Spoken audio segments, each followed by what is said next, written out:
25 ans qu'un lien s'est créé entre deux institutions. Il s'agit de l'Université d'Abomey-Calavi UAC et de l'Académie de recherche et d'enseignement supérieur ARES. Depuis 25 années, elles cheminent ensemble afin de donner une image plus rayonnante de l'enseignement supérieur. D'où est parti ce beau mariage? Quels en sont les fruits ou tout simplement les résultats en jeu de cette riche collaboration? Aujourd'hui, que peut-on envisager en termes de perspective? C'est l'objet de cet entretien.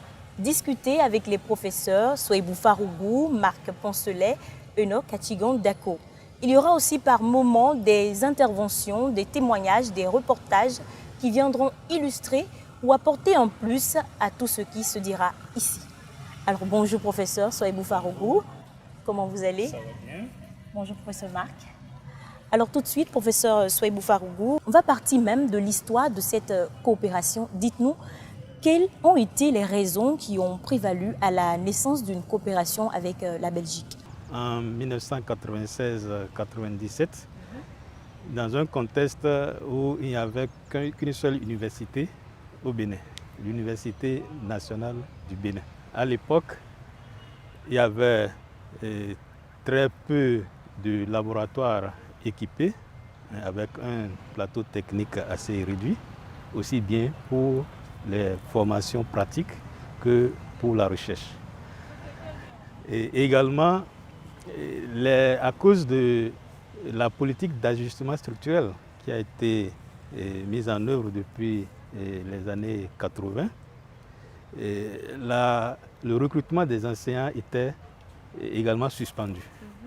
Donc, le taux d'encadrement était quand même très réduit, en deçà des normes admises. Donc, c'est dans ce contexte que les autorités rectorales de l'époque ont quand même jugé opportun de s'adresser à des partenaires pour pouvoir avoir des ressources, pour pouvoir avoir un partenariat dynamique pour aider à résoudre ces différents problèmes. Alors professeur Marc Poncelet, dites-nous quels sont les éléments qui justifient une coopération avec l'UAC? L'ARES tout d'abord est une sorte de consortium d'universités francophones belges qui s'est organisé pour recevoir et gérer un subside de la coopération au développement, donc un ministère fédéral, et qui a des partenariats avec des universités africaines, sud-américaines, asiatiques. Si on remonte très loin dans le temps, on va découvrir des étudiants béninois dans les universités francophones de Belgique dès les années 70.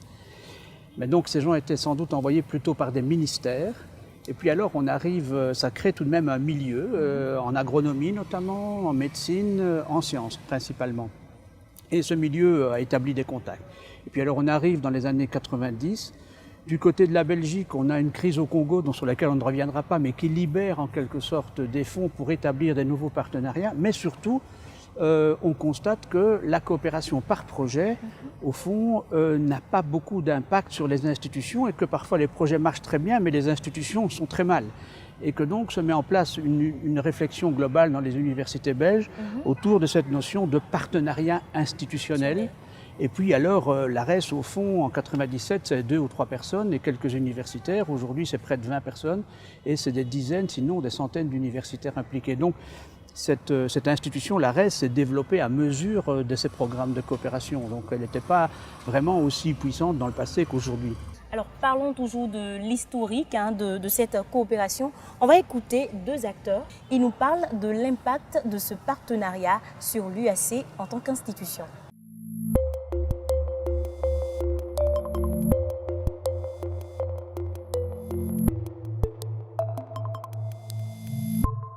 Alors, les enjeux à l'époque, en fait, ils étaient, pour ma part, d'abord belgo-belges. Donc, 97, c'est en fait le démarrage de la coopération universitaire et, un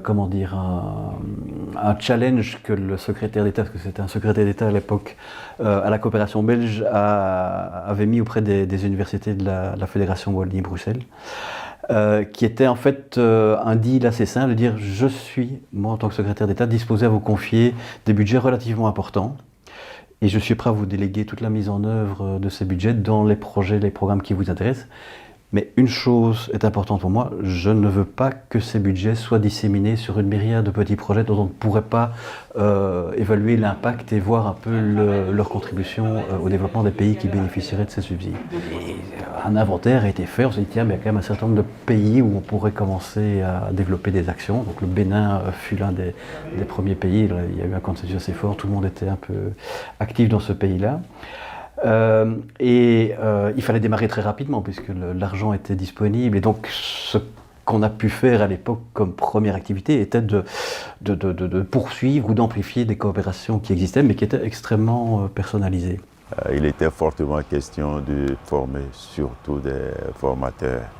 Il était question de mettre à la disposition de notre institution académique des gens capables de développer les nouveaux secteurs qui se profilaient déjà à l'horizon et aussi les nouveaux soucis de l'État béninois en matière de gestion des ressources naturelles, en matière aussi de produits pharmaceutiques et bien entendu de manière générale la pluridisciplinarité. En termes d'approche, je dirais d'abord qu'il y a une évaluation de besoins. Une évaluation de besoins. Et ce besoin, c'est qu'on a un déficit en matière d'enseignants dans un domaine donné. Cela a été creusé, il était question de voir alors comment combler ce déficit. Mais ce déficit, peut-être la coopération pouvait dire « je vous envoie des enseignants qui vont donner cours ». Mais non, la coopération a dit non, je préfère former pour vous des relèves, des gens capables de vraiment de répondre à vos problèmes. La carrière académique au Bénin, dans les pays du Sud, ou même en Belgique finalement, est une carrière extrêmement compétitive. Et donc quelque part, tous ces académiques, qu'est-ce qu'ils recherchent? Ce sont des opportunités de développer des activités de recherche, de publier pour présenter les épreuves du CAMES. Et donc la possibilité d'avoir des partenariats avec des universités ou des universitaires du Nord est une opportunité unique pour ces académiques d'évoluer dans leur carrière. Donc c'est un des premiers moteurs de cette coopération académique. Elle est toujours là aujourd'hui et donc tout l'enjeu est de savoir comment dépasser finalement ces préoccupations individuelles qui sont tout à fait respectables et légitimes pour servir éventuellement d'autres intérêts plus larges que ceux des carrières individuelles des académiques du Sud. L'UAC est une université moderne d'abord par les enseignants de qualité que l'UAC a aujourd'hui. Nous avons des professeurs de rang, les professeurs titulaires, les professeurs, les maîtres de conférences agrégés, les maîtres de conférences, les maîtres assistants. Ça déjà, c'est des points importants qui montrent que nous sommes une université. Au plan académique, nous répondons aux normes. Sur le plan scientifique également, nous avons beaucoup de laboratoires aujourd'hui qui sont fonctionnels au niveau de l'université d'Abomey-Calavi. En tant qu'enseignants, on a compris que nous devons travailler. On n'a pas autre chose à faire que de travailler, donner des enseignements de qualité à nos étudiants, faire de la recherche, nous faire connaître au plan national comme à l'international. Étant donné que nous, à l'Académie, nous avons besoin énormément d'échanges culturels. C'est vrai, l'enseignant qui est compétent, les étudiants aiment toujours la voir. Mais c'est aussi bon d'entendre d'autres sons de cloche, comme on dit. Nos collègues belges, comment voient-ils le même thème? Comment transfèrent-ils cette connaissance à des jeunes par rapport à leur culture, par rapport à leur position directement dans le monde de développement technologique? Et je crois que c'est extrêmement important. Rien que sur ce plan, l'humanité devrait se l'imposer. Nous devrions coûte que coûte nous rendre visite. Nous devrions encourager les échanges de staff, les échanges d'étudiants pour le bien vraiment du monde futur de demain, de ce grand village planétaire dont on parle. Au bout de 25 ans, on va constater que beaucoup d'interventions ont été menées. On va aussi s'intéresser aux évolutions de cette coopération au cours de ces 2 décennies. Alors, professeur Marc Poncelet, quelles ont été les premières interventions de cette coopération académique? Le premier programme, donc 97-2002, était très hétérogène. Alors, il portait sur 8 établissements. la médecine et l'agronomie, mais aussi des innovations chères UNESCO des droits de l'homme, le DEA de gestion, le DES en environnement, enfin il portait un autre titre à l'époque, mais il y avait vraiment un grand nombre d'activités et fond, la dimension institutionnelle n'était pas très présente et on a beaucoup bricolé en quelque sorte autour d'activités qui étaient liées à nos premiers contacts au Bénin. Alors professeur Marc Poncelet, cette opération, est-ce qu'elle a été dirigée par un fil rouge, c'est-à-dire est-ce qu'il y a eu une directive de façon structurée pour que cette coopération vraiment puisse donner ce qu'on veut?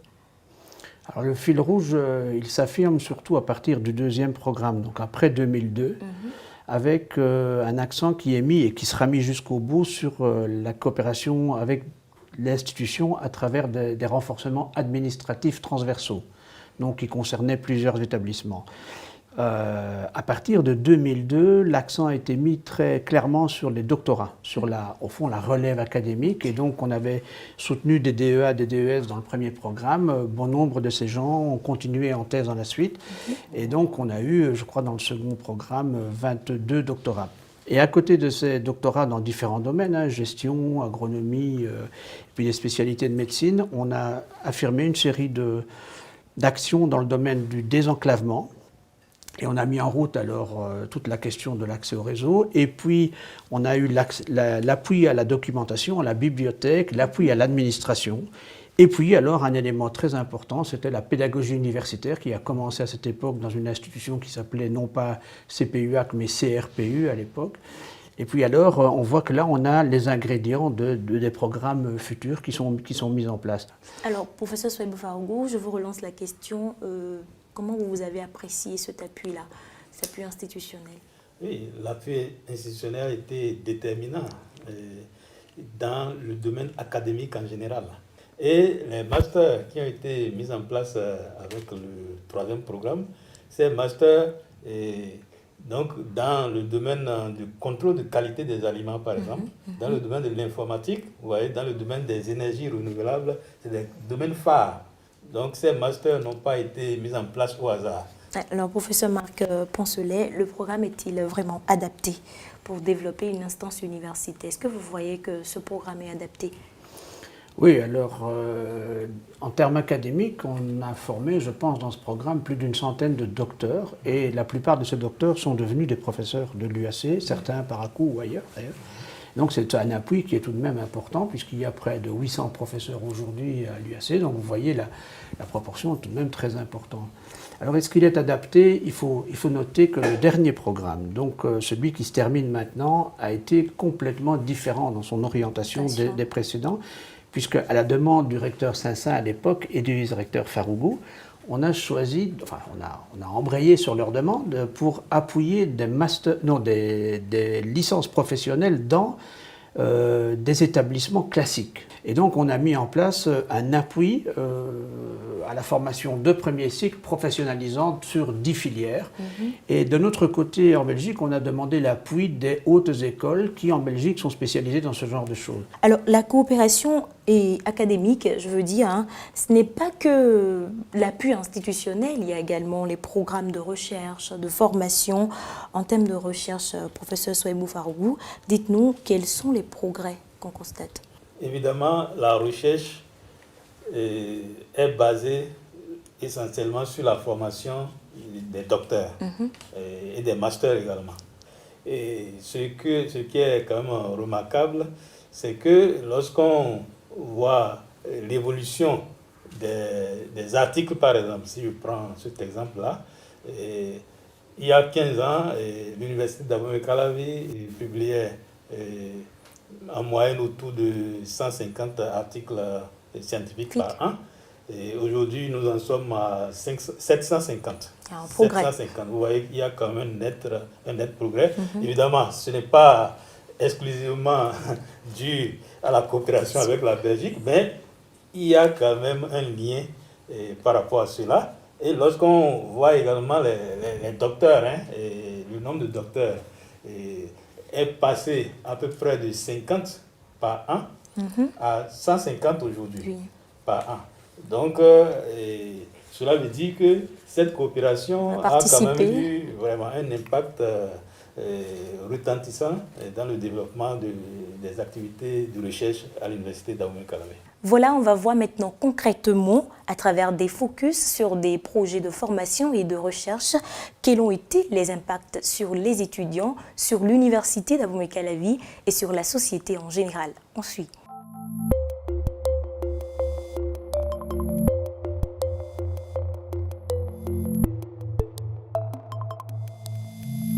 C'est un contexte excessivement difficile des années 90 ou 90 où la pénurie d'anesthésistes se fait de plus en plus sentir. Les anesthésistes qui avaient été formés deviennent plus âgés, vont quitter bientôt leurs fonctions et sur l'ensemble de l'Afrique de l'Ouest, le nombre d'anesthésistes médecins était dans les environs d'une trentaine de personnes, entre 30 et 40. Ce projet a démarré en 1997, a eu beaucoup de succès parce que très rapidement, les apprenants sont venus d'un peu partout, en dehors de la sous-région, de notre pays même, le Bénin, le Togo à côté, le Burkina pas loin, le Niger.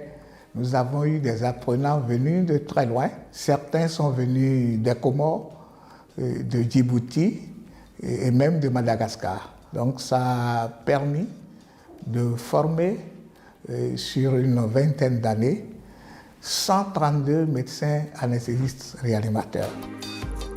C'est le rôle le plus important, c'est collaborer à la formation, permettre à certaines personnes de former une élite, et une élite qui formera le corps professoral de maintenant déjà, puisqu'on y est arrivé, et du futur, et d'appuyer différentes démarches parce que les échanges entre le nord et le sud et le nord sont excessivement importants et permettent d'avoir vraiment un plus au niveau de la formation de l'ensemble des médecins. Au Bénin, nous pensons que d'ici une dizaine d'années, nous pourrons avoir une couverture adéquate en médecins anesthésistes réanimateurs sur toute l'étendue du territoire national. Le résultat qui rend le plus fier, c'est d'abord le côté panafricaniste. C'est-à-dire que dans tous les pays francophones au sud du Sahara, il y a des élèves de ce qui s'appelle actuellement sur le plan mondial au niveau des anesthésistes, l'école bénino-belge de formation en anesthésie. Et cette école qui a eu un prix cette année, à travers la personne du professeur Bail, prix délivré par l'université de Rochester, dans le Minnesota, aux États-Unis, qui donne un prix pour contribution au développement de l'anesthésie dans les pays en développement.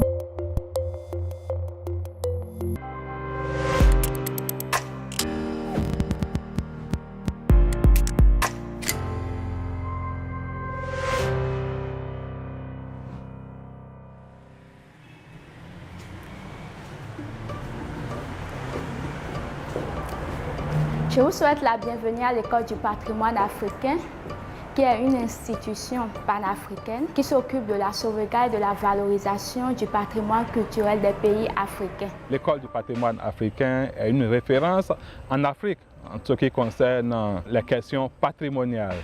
Donc, les partenaires belges ont déjà une longue tradition de coopération avec l'École du patrimoine africain.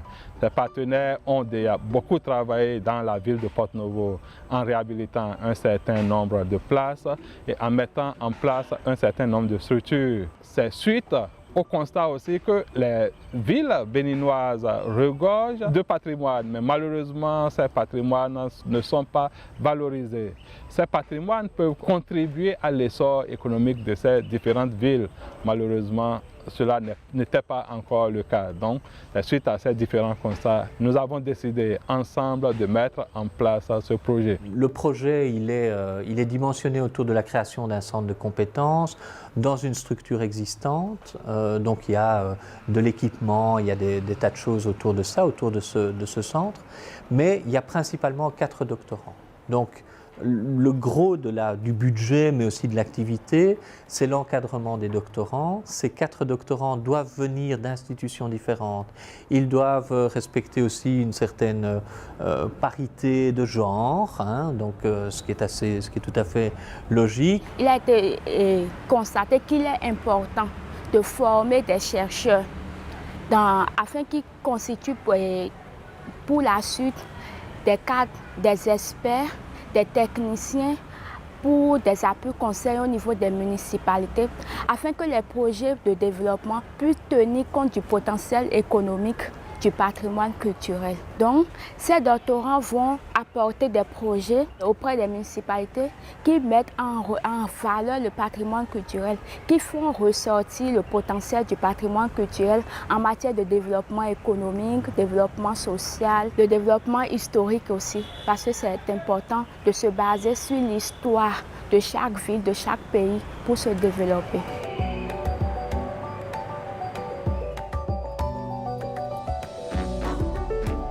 Et là, nous avons un arbre qu'on appelle Iroko. Et l'Iroko, il est âgé plus de 300 ans. C'est devant cet arbre que le Miguel le roi venait exécuter les condamnés à mort. Et là, vous avez une scène d'exécution. Et l'Iroko, il a vu beaucoup de générations. Et c'est devant l'arbre que le Miguel le roi venait déposer les offrandes. Pour ma faculté, ce projet a un certain nombre de plus-values. Le fait d'échanger entre les enseignants belges et les enseignants de ma faculté au cours des points de thèse ou au cours des séminaires méthodologiques fait que la faculté, à travers non seulement les enseignants mais aussi les étudiants, bénéficie un tant soit peu de l'appui de ce projet. Le projet organise régulièrement des points de thèse, des séminaires méthodologiques. Ces séminaires ne sont pas focalisés uniquement sur les 4 doctorants. On ratisse l'âge, donc le projet prend en compte un certain nombre d'étudiants de différentes facultés, puisque ce n'est pas seulement notre faculté. C'est super enrichissant parce que c'est des terrains différents, c'est des préoccupations différentes, c'est aussi des compétences différentes qu'on n'a pas ici. C'est important et c'est super utile en termes humains, mais aussi en termes de capacity building pour toutes les parties, que ce soit les enseignants, les profs, les chercheurs, le personnel administratif aussi. Il y a vraiment une possibilité de création de connaissances qui est super.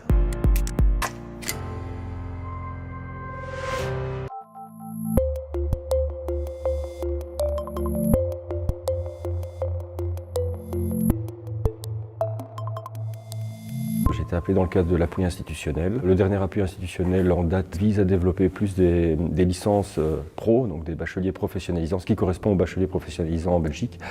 Et donc du coup, dans ce cadre-là, les universitaires qui classiquement, on va dire, gèrent les appuis institutionnels ont fait appel à ce qu'ils appellent dans le projet des référents haute école. Notre input à nous, c'est un peu un travail d'analyse. Donc, c'est-à-dire que les inputs béninois, en tout cas dans ce qu'on a fait ces 2 dernières années, ça a été énormément de recenser tout ce qu'ils faisaient comme activité pédagogique au niveau des travaux pratiques, des rapports à rendre, etc. Et puis on a analysé ça ensemble et on a pu regarder, on a pu se dire, ben, tiens, comment on va pouvoir améliorer le côté professionnalisant au niveau des TP, que ce soit au niveau du comment donner cours, ou même tout simplement au niveau de l'évaluation, comment évaluer les bonnes pratiques afin que ce qui soit évalué, c'est les pratiques du technicien et non pas la théorie, par exemple.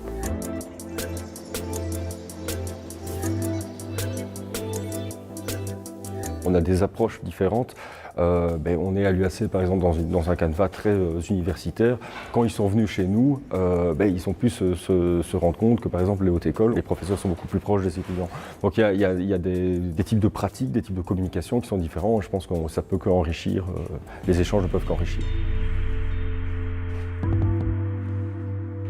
On est appliqué dans l'enseignement, mais on est appliqué dans la recherche aussi. Surtout dans quoi je travaille, c'est-à-dire les biotechnologies, l'agronomie de manière plus générale.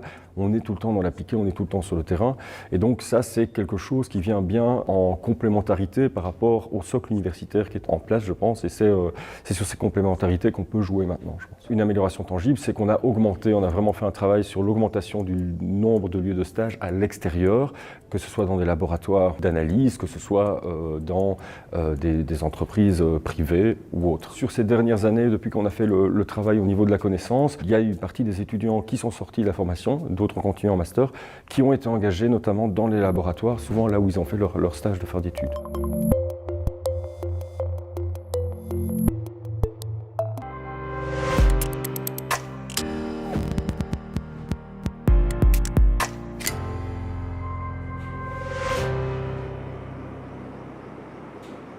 Et il y a combien d'échantillons là sur lesquels tu as travaillé déjà là?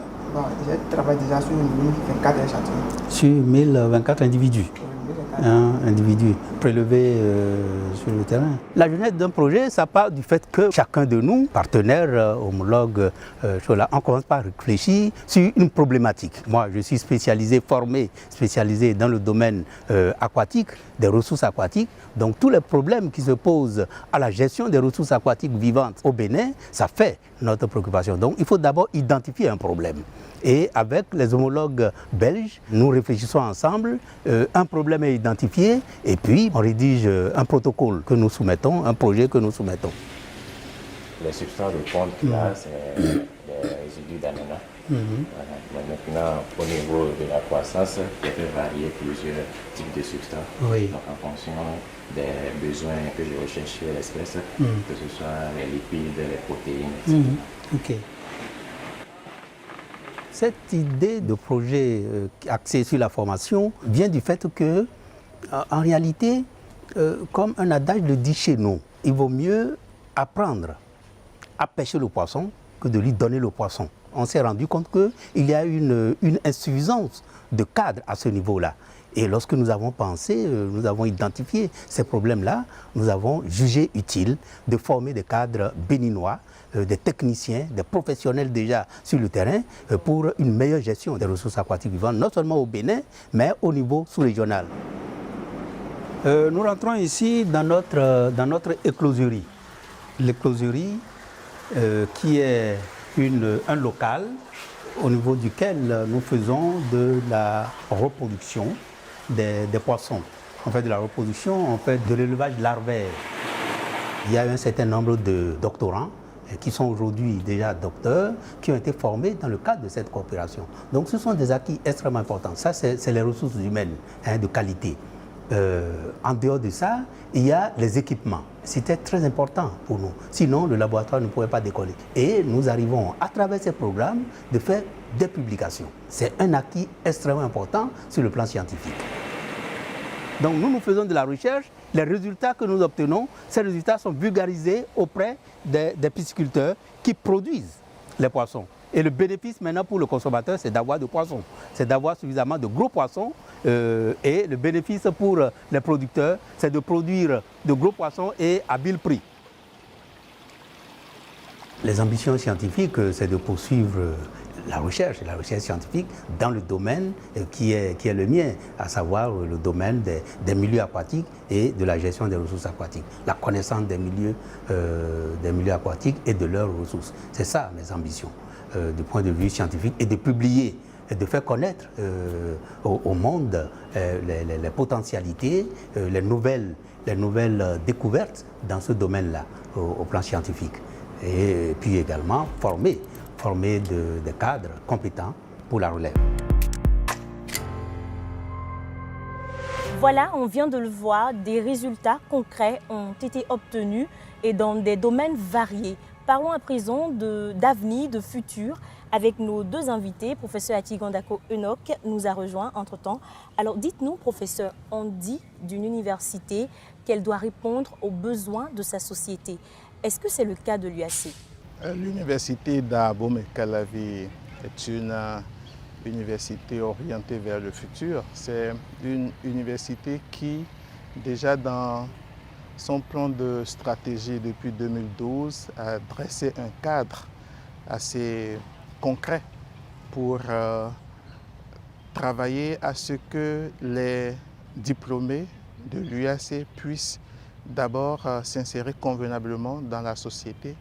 Parce que le premier défi de notre université, c'est de pouvoir orienter convenablement les 20 000 diplômés que nous sortons chaque année.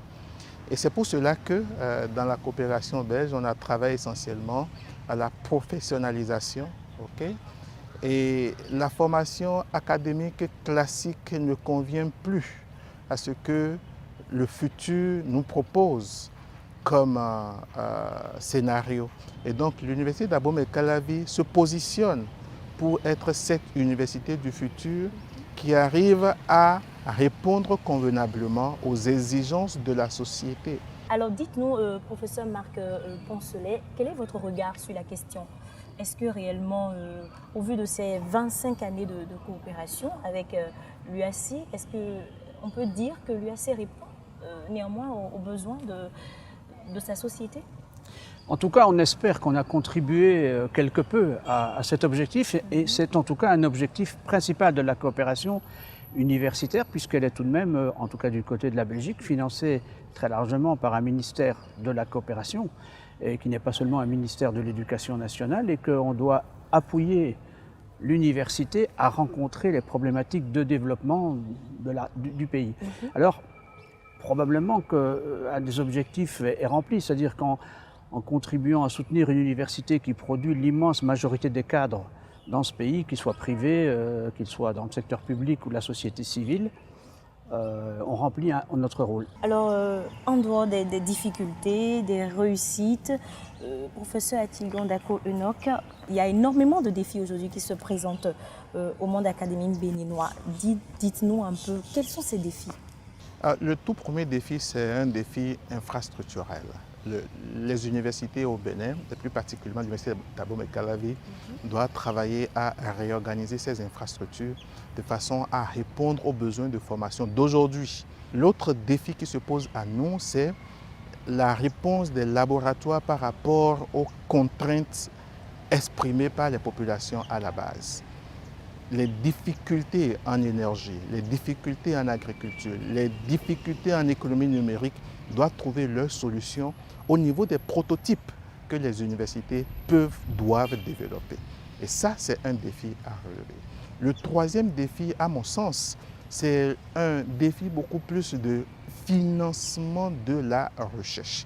Le financement de la recherche doit être reconsidéré comme un principe cardinal qui doit guider l'orientation stratégique de l'université.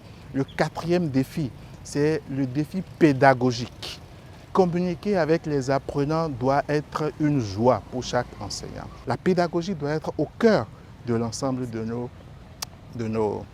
nos apprentissages. Alors, 25 ans de coopération, professeur Marc Poncelet, c'est le moment de faire le bilan et pourquoi pas de se projeter vers l'avenir.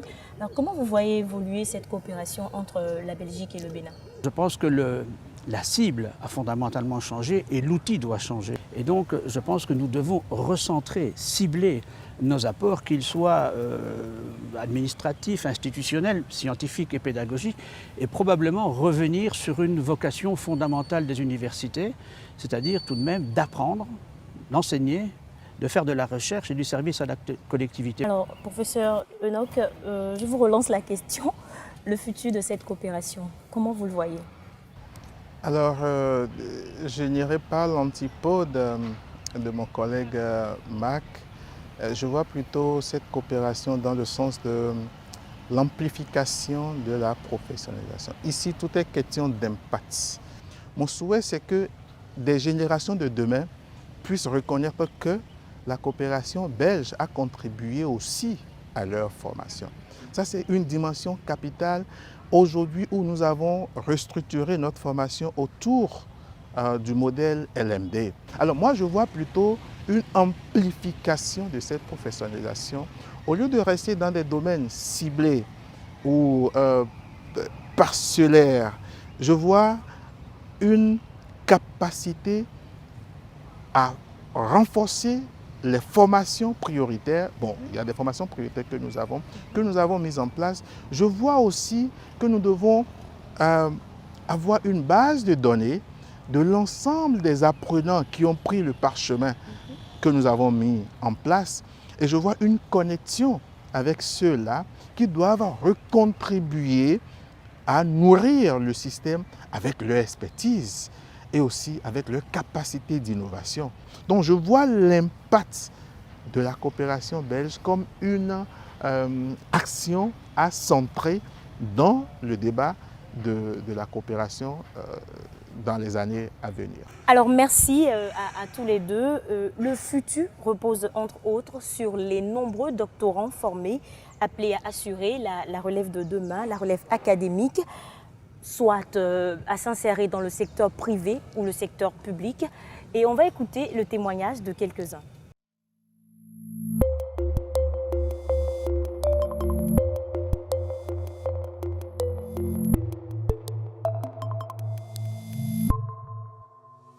Mon doctorat s'est intitulé « Politique de sécurité routière au Bénin, origine, dispositif, pratique des acteurs et perspectives ». Vous savez, la sécurité routière, c'est un enjeu de société aujourd'hui. C'est un enjeu politique, c'est un enjeu économique, c'est un enjeu social. La plupart du temps, dans nos pays, on ne se base pas sur les données scientifiques pour élaborer les actions. Or, la recherche doit nourrir la politique, les décisions politiques. Ma thèse n'est pas isolée, c'est inscrit dans un programme national impliquant aussi bien les sociologues que les politiques et également les médecins. Donc, à terme, nous allons disposer des données scientifiques locales du moins, des données issues du vécu des usagers de la route au Bénin, et ce qui va permettre de prendre des décisions pour pouvoir améliorer les pratiques de prévention, sensibiliser davantage, communiquer davantage, trouver les messages qui véritablement vont correspondre à ce que les gens pensent.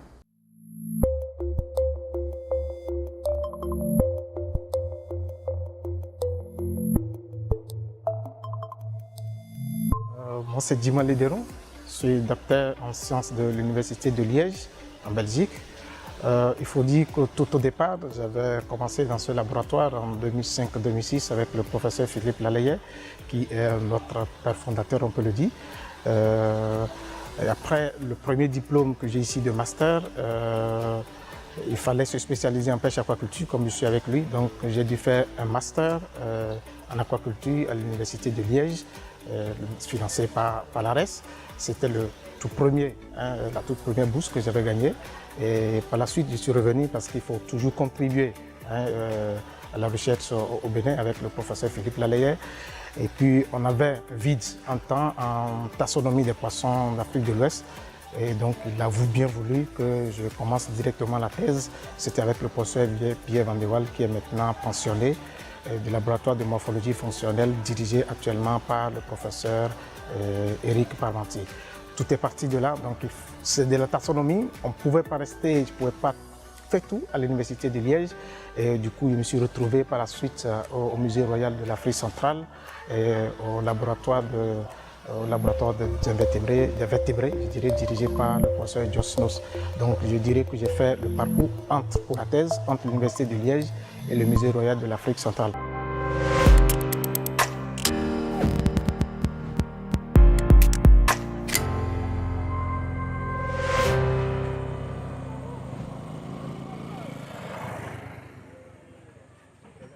Nous présentons aujourd'hui la Société des énergies de demain qui a commencé ses activités depuis 3 ans. Après avoir fini la licence en énergie renouvelable dans le cadre d'un projet piloté par l'UAC, il s'agit d'un programme P4. Donc l'entreprise a été créée pour apporter un service à la population béninoise, pour apporter de l'énergie à des populations qui ne sont pas dans le réseau, c'est-à-dire ceux qui sont dans le hors réseau.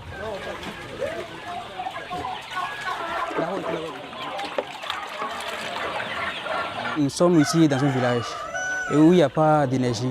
Or, pour le bon fonctionnement de notre ferme, nous avons besoin d'énergie et de l'eau. Sur ce, il faut trouver un moyen pour pouvoir pallier à ce problème. Ils nous ont venu installer un système solaire pour qu'on ait de l'énergie et de l'eau suffisamment pour alimenter notre ferme. Ici, vous voyez un champ de 3,6 kW crête et ce champ est constitué en 7 strings de 2 panneaux de 300 watts crête. Là, vous voyez, c'est le champ solaire. Ce champ solaire produit une énergie qui est directement envoyée via le contrôleur de charge que vous voyez. Donc, c'est le câble de raccordement des panneaux que vous voyez ici. Ce câble rentre dans le convertisseur qui est là. Ce convertisseur est un convertisseur à contrôleur intégré. Aujourd'hui, c'est que l'énergie renouvelable est en plein essor au Bénin.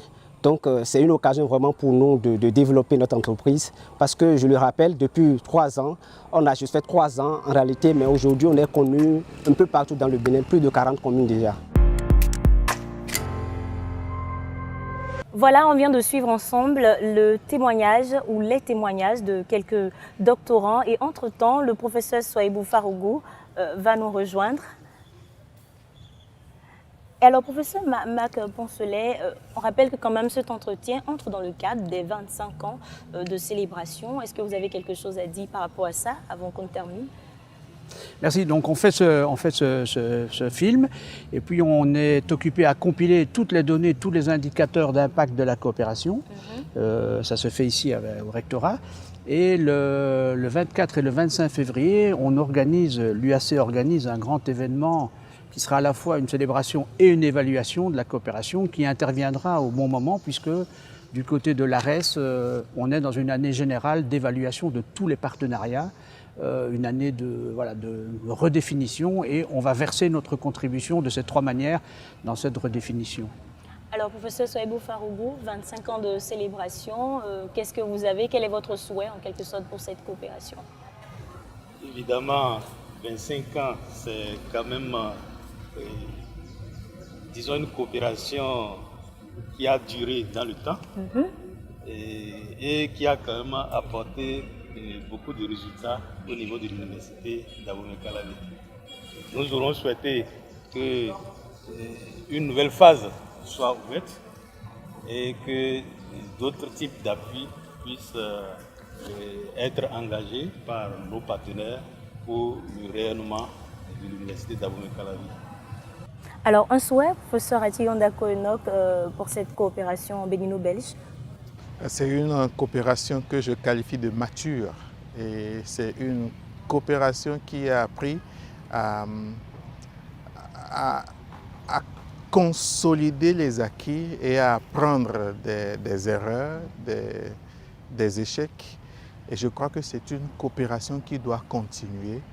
Et j'insiste pour que, avec l'ARES, nous puissions trouver une nouvelle phase pour non seulement continuer la relève académique, continuer la professionnalisation de la formation, mais aussi travailler à avoir un système d'alumni assez solide pour maintenir les liens de fraternité qui se développent déjà avec des collègues et amis de bonne date.